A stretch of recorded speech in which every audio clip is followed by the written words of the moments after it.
Magandang araw, welcome sa channel na ito. Ngayon ay bahagi ko sa inyo ang aking kalaman sa karunungang lihim. Narito, orasyon sa ating Panginoong Jesucristo para mapigilan ang aking kaaway.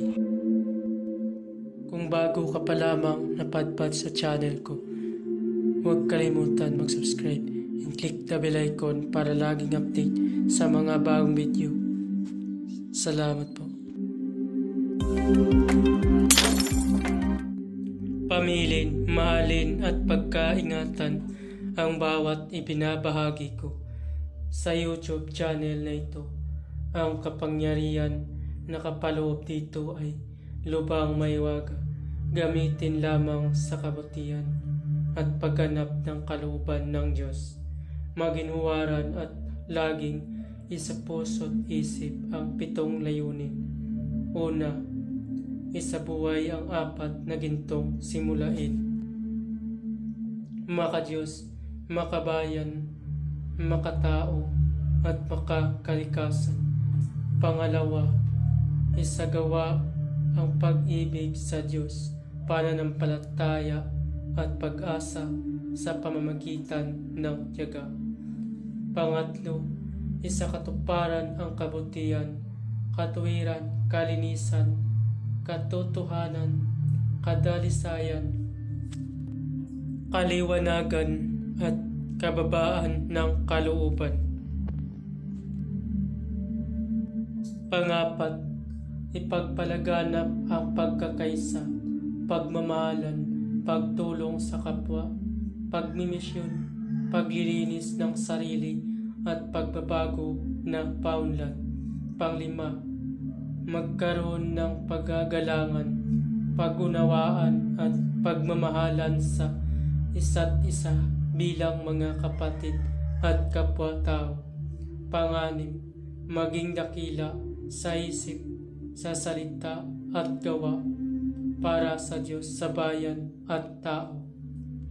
Pangpito, ipagpatibay ang kautusan ng Diyos, tumulong sa pagpaunlad ng katawan ng bawat kasapi ng samahan, at tumupad sa dikain ng Diyos sa tao sa pamamagitan ng pagsunod sa mga layuning ito.